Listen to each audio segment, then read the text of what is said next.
19 अध्याय 1 में लिखा है, इसके बाद मैंने स्वर्ग में मानो बड़ी भीड़ को ऊंचे शब्द से ये कहते सुना, हालेलुया, उद्धार और महिमा और सामर्थ्य हमारे परमेश्वर ही की है। परमेश्वर के वचन के पढ़े, सुने, समझे और कबूल किए जाने पर परमेश्वर की आशीष हो, आमीन।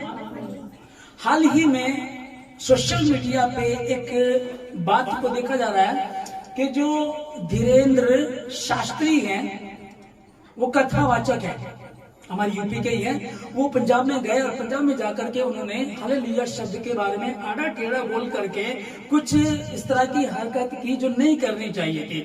वो एक शास्त्री हैं, परमेश्वर के, ईश्वर के वचन को लोगों तक पहुंचाते हैं, बताते हैं, तब उनको दूसरे के विषय में ऐसी बात नहीं करनी चाहिए।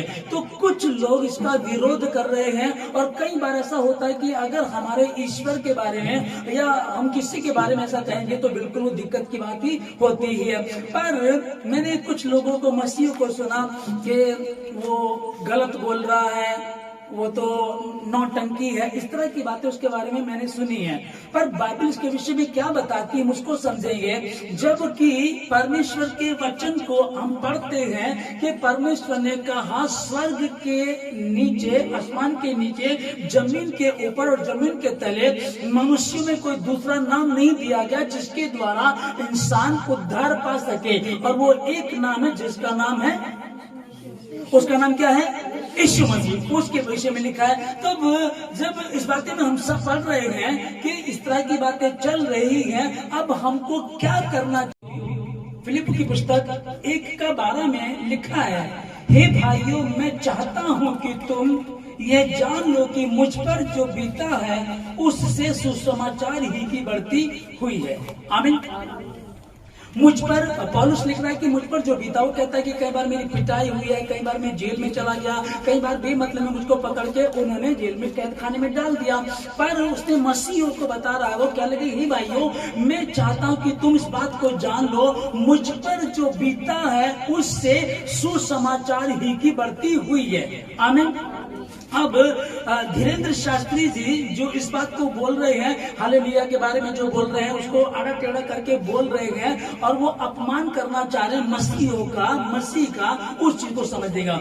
यहाँ पौलुस ने फिलिपियों का जो 15 में हम लोग पढ़ रहे हैं 1 में, कुछ तो डहा और झगड़े के कारण मसीह का प्रचार करते हैं और कुछ भली इच्छा से। इनको समझ देगा, कुछ तो ढा के कारण। अब सुसमाचार प्रचार करने वाला ढा के कारण क्यों करेगा? मतलब कि अगर मैं सुसमाचार प्रचार करना चाहता हूं तो भली भांति करूंगा, प्रेम से करूंगा, स्वयं की इच्छा से करूंगा, या परमेश्वर मुझको चुना तो इसलिए करूंगा। लेकिन यहाँ लिखा है, कुछ तो ढा के कारण, कुछ तो ढा और झगड़े के कारण मसीह का प्रचार करते हैं। ढा के कारण, झगड़े के कारण मसीह का प्रचार करते हैं। अब समझिएगा ये क्या बोल रहा है, ये कुछ ढा के कारण, कुछ झगड़े के कारण। जब पौलुस को पकड़ लिया गया, पौलुस को जब पकड़ लिया गया, पकड़ने के बाद वो लेकर के गए, पौलुस को पकड़ा गया। इसको समझिएगा कि यहाँ लिखा है कि कुछ तो ढा के कारण, कुछ झगड़े के कारण मसीह के सुसमाचार का प्रचार करते हैं। तो ये बात समझ में नहीं आती ना। अगर प्रचार कर रहा है एक बंदा तो सिर्फ इसलिए करेगा ताकि लोग बचे, ताकि परमेश्वर की महिमा हो। पर ढा के कारण का क्या मतलब हो गया? इसका क्या मतलब है? जब पौलुस को पकड़ा गया और रोमी सरकार के पास लेकर के गए, वो कहने लगे इसका कसूर क्या है? तो एक ने बताया जी ये यीशु मसीह का सुसमाचार प्रचार करता है। तो उसने पूछा क्या करता है? तो दूसरे ने बताया कि ये कहता है कि यीशु मसीह मारा गया, गाड़ा गया और तीसरे दिन मुर्दों में से जी उठा। उसने कहा फिर और गवाह चाहिए थे। हाँ भाई, और किसने? हाँ जी, मैंने क्या कहा? इसने कहा कि यीशु मसीह दुनिया में आया था और वो मारा गया, गाड़ा गया, तीसरे दिन मुर्दों में से जी उठा है और वो फिर आने वाला है। तो ये आप समझिएगा इसको। ये लोग विरोध के कारण इसको पकड़वाने के लिए आए थे, विरोध के कारण। और ये क्या बोल रहे हैं? हालेलुया, ये सुसमाचार प्रचार कर रहे हैं ना। ये कह रहे हैं, यहाँ लिखा कि पौलुस यहाँ लिख रहा 17 में, कहता है कि और कई एक तो सीधाई से नहीं पर विरोध से मसीह की कथा सुनाते हैं। हालेलुया। प्यार से नहीं, मसीह का काम बड़े इसलिए नहीं, ये लिख रहा है कि कई एक तो विरोध के कारण मसीह की कथा सुनाते हैं या सोच कर कि वह मेरे कैद में मेरे लिए और बाधा खड़ी कर सके, इसलिए अब वो फंसाने तो आए उस मसीह व्यक्ति को, उस पास्टर को, उस परमेश्वर के दास को, पौलुस को, लेकिन कर क्या रहे हैं? मसीह का प्रचार। आमीन। अब जैसे कि ये धीरेन्द्र शास्त्री कथावाचक जो यहाँ से पंजाब में गया, तो पंजाब में जाकर के जब इंटरव्यू हो रहा था तो वहां भी इसने यही बात बोली, हालेलुया को टेढ़ा मेढ़ा करके बोलकर कहने लगा कि इनको घुसने मत दो। जब इसने ये बात कही होगी तो इसके साथ जो लोग हैं, लाखों लोग इसको फॉलो करते हैं, लाखों लोग इसकी संगति में होते हैं। अब समझिएगा, जो लोग यीशु मसीह को नहीं जानते, जो लोग हालेलुया का मतलब नहीं समझते, जब इसने ये बात कही होगी तो जिसके अनुयायी होंगे वो विचार कर रहे होंगे, यार ये हमारे गुरुजी क्या कह रहे हैं, ये क्या शब्द बोल, तो उन्होंने आड़ा टेढ़े करके बोला। फिर दूसरे उसको बताओगे, अरे गुरुजी ऐसे बोल रहे हैं, ये हालेलुया शब्द है और ये क्रिश्चियनों का है। तो कहीं ना कहीं फिर उन्होंने गूगल पे सर्च किया होगा, ये क्या है, ये कौन है। अब इसको समझिएगा कि कुछ तो ढाक के कारण और कुछ प्यार से मसीह का प्रचार करते हैं,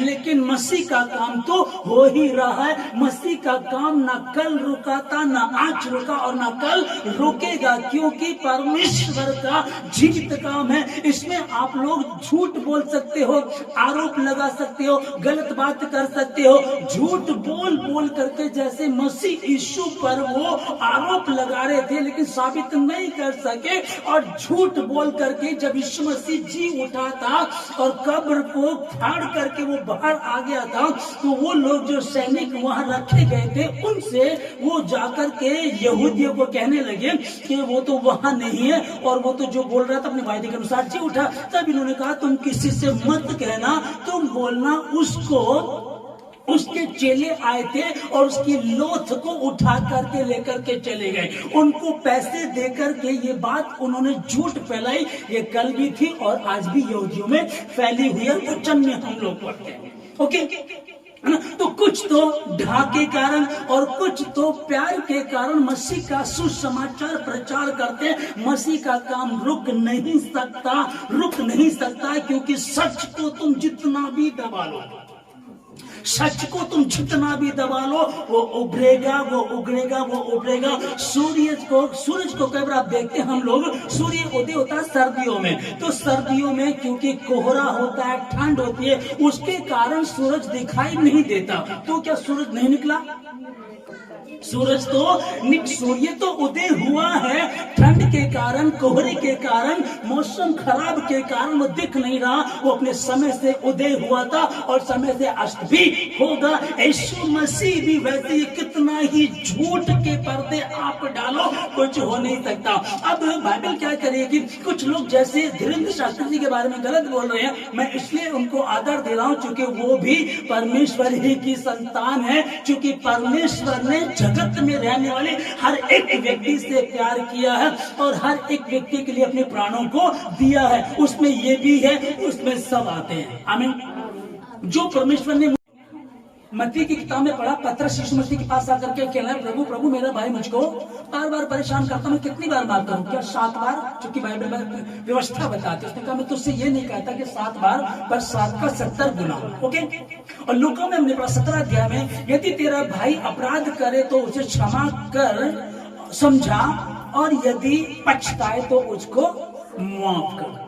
इसको समझिएगा कि अगर पछताए तो माफ कर, मतलब अगर वो पछता ही नहीं रहा तो क्या माफ करना, अगर पछताए तो उसे माफ कर। हम प्रार्थना करें उसके लिए, अगर पछता नहीं रहा है तो हम उसके लिए प्रार्थना करें और कहें, हे प्रभु उसको सद्बुद्धि प्रदान कर ताकि समझ सके, सत्य और असत्य के बारे में समझ सके।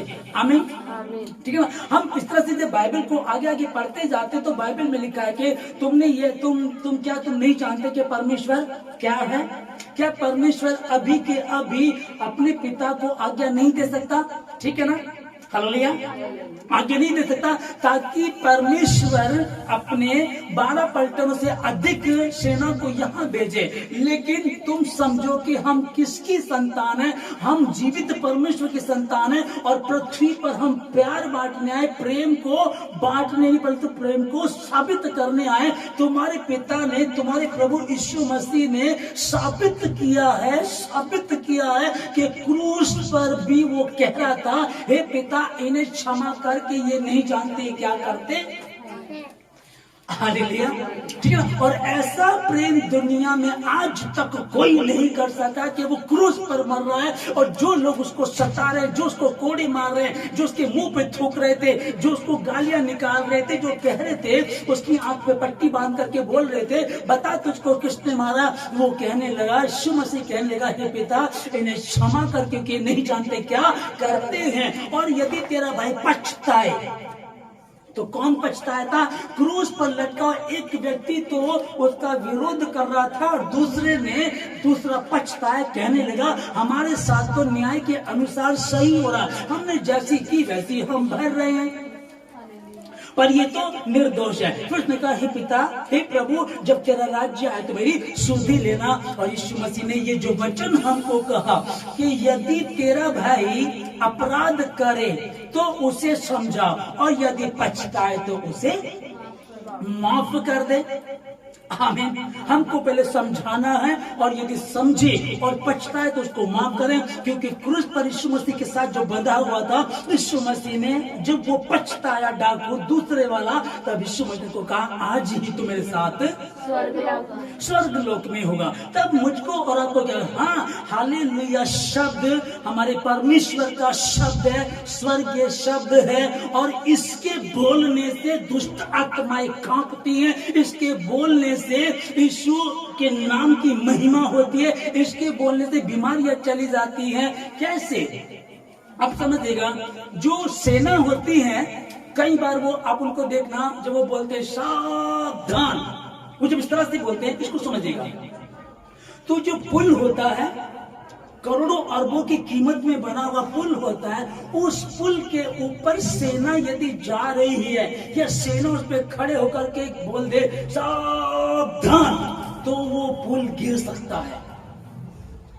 कभी भी सेना को ये अथॉरिटी नहीं होती कि सेना पुल पर खड़ी होकर के एक साथ बोले और वो ऐसे पैर को मारे, क्योंकि अगर कहीं पुल ने वो आवाज ले ली तो पुल तिरड़ जाएगा, पुल गिर सकता है।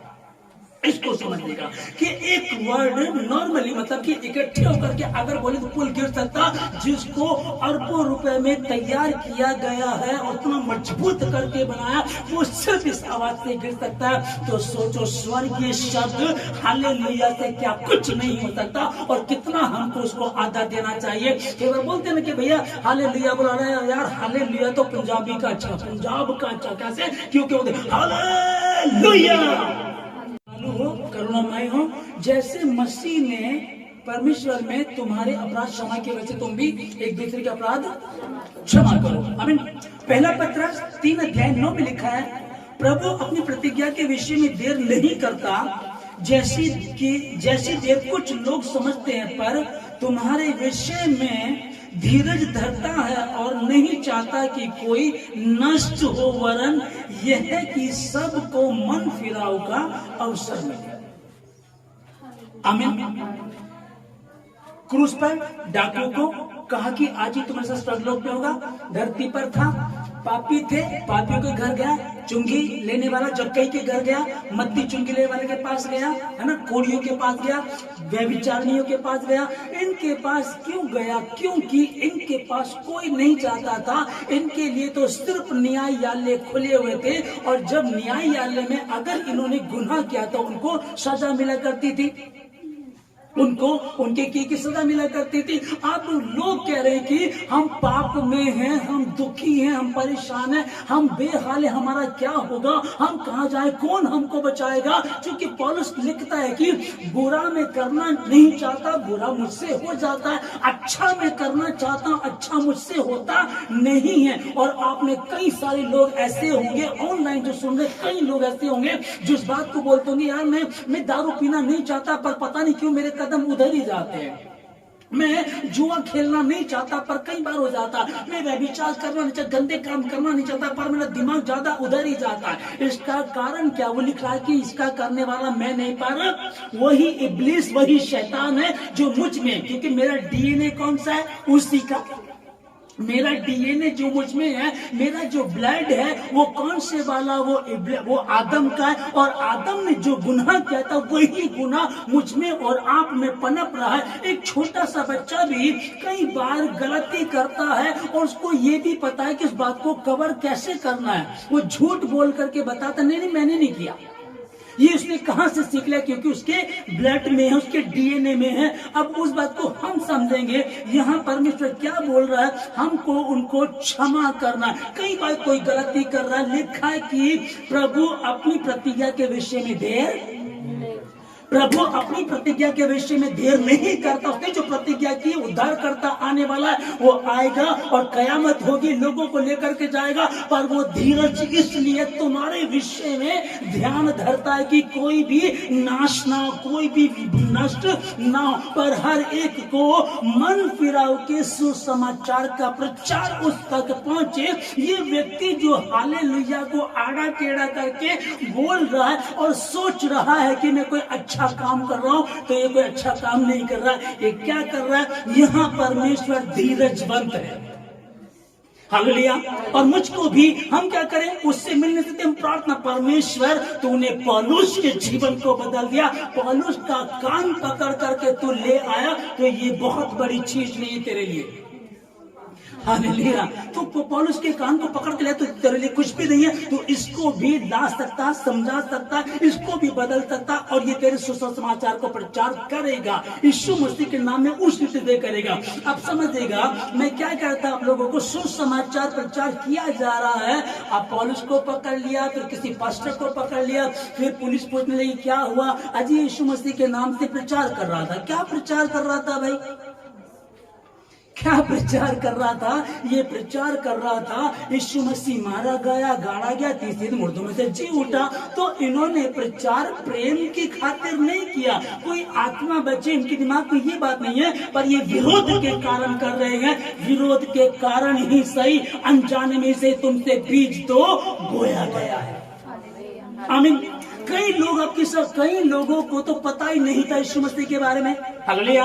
कई लोगों को यीशु मसीह के बारे में पता ही नहीं था, कई लोग जानते ही नहीं थे। कई लोगों को गांव में, कई जगह, पिछड़ी जगहों में सुसमाचार पहुंच नहीं सकता, लोग जा नहीं सकते। इंटरनेट नहीं है या कोई सुसमाचार प्रचारक नहीं जा सकता। वो लोग आते, इनके सत्संग में आते हैं, धीरेन्द्र शास्त्री जी के सत्संग में आते हैं। अब जब ये बोल रहे हैं तो अपने गुरु जी को तो सब सुनते हैं। अब ये अपने चौकी पर बैठ करके वहां ये बता रहे हैं, अरे भाई वो हालेलुया को टेढ़ा मेढ़ा करके बोल रहा, आजकल वो भी आ गए हैं। ठीक है ना? अब लोग क्या करेंगे कि अगर गुरुजी कुछ बोल रहे हैं तो पता तो करो क्या है वो अच्छाई से नहीं करेंगे। हमारे गुरुजी उसकी बुराई कर रहे हैं, इसका मतलब वो कुछ गलत है, हम उसको सर्च करेंगे। और उन्होंने सर्च किया और वो देखने लगे, वो पता करने लगे इसमें क्या है। धीरे धीरे उन्होंने कोई वचन देख लिया, उन्होंने कोई दुष्ट आत्मा निकलती हुई देख ली, कोई बहुत सारी बीमारी जैसे होती कि क्या कहेंगे, कैंसर की बीमारी ठीक होती देख ली, और उनका जीवन देखते देखते बदल गया। क्योंकि मैं आपको बता चुका हूं 40 पास्टरों की सुपारी लेने वाला जाति से ब्राह्मण था और यीशु मसीह के लोगों का विरोध करता था। 40 पास्टरों की सुपारी उसने ली थी, और ये यूट्यूब पे है ना। वो क्या कर रहा था? वो किस लिए निकला था कि मैं इन क्रिश्चियनों को खत्म कर दूंगा। ये पादरी कुछ गलत बोले, वो किस लिए गया था वहां? वो इसलिए गया था ताकि पादरी कुछ गलत बोले और मैं उसको पकड़ करके फंसाऊं। हुआ क्या? हुआ क्या? वो वचन जो वहां से दिया गया था, पास्टर कह रहा कि मैं डिक्लेयर करता हूं यीशु मसीह के नाम में कि आप जिसके लिए प्रार्थना करोगे वो चंगा हो जाएगा। ये बंदा आया क्या था उस पास्टर को मारने के लिए, और इसका मैं मर गया, ये खुद खत्म हो गया। जो नशा करता था, गलत काम करता था, सुपारी लेता था, सब गंदे काम छोड़ दिए और क्या बन गया? यीशु मसीह का प्रचारक बन गया। हालेलुया। यीशु मसीह का प्रचारक बन गया, अनजाने नहीं सही। ये बीज बोने चला था, कांटों का बीज, बबूल का बीज बोने चला था। ये कह रहा था उस पास्टर को मैं खत्म करूंगा। मैंने उसकी सुपारी लिए, रोज जाया करता था, बहाने ढूंढता था कैसे मारो, लेकिन हुआ क्या, यीशु मसीह ने इसको पकड़ लिया, आज पास्टर बन गया। हालेलुया। उसके साथ के कितने आए होंगे, कितने आए होंगे। कोई तो ढा से मसीह का प्रचार करता है और कोई प्रेम से करता है, कोई इसलिए करता ताकि झगड़े हो। मसीह का सुसमाचार तो प्रचार हो रहा, और मैं प्रभु का धन्यवाद देता हूँ। परमेश्वर से बड़ा लोग षड्यंत्र रचते हैं, परमेश्वर से बड़ा सामर्थ्य, ज्ञानवान, बुद्धिमान, सर्वशक्तिमान कोई है ही नहीं। अरे यार, मूसा को उसकी माँ ने क्या किया, उसकी माँ ने 3 महीने तक रखा। अब ज्यादा छिपा नहीं सकती थी, कहानी को आप लोग जानते, छिपा नहीं सकती थी। उसकी माँ ने उसे लिया, एक टोकरी उसमें रख दिया। इसने विश्वास किया और टोकरी में रख दिया। हम पढ़ते हैं कि उसकी माँ अपने बच्चे को दूध पिलाती थी और उन रानी से तनख्वाह भी लिया करती थी। वहां से परमेश्वर ने अपने बच्चों को तैयार किया। 40 साल तक वो राजघराने में रहा, 40 साल वहां से भाग करके जंगलों में रहा, 80 साल की उसकी ट्रेनिंग थी। उसके बाद 40 साल को क्या किया उसने, मसीहों को, अपने लोगों को, इजराइलियों को मिस्र देश की गुलामी से निकाल करके लाया। ये प्रैक्टिस चले, चिंता मत करो, परमेश्वर से बड़ा ना कोई था, ना कोई है और ना कोई होगा। हालेलुया।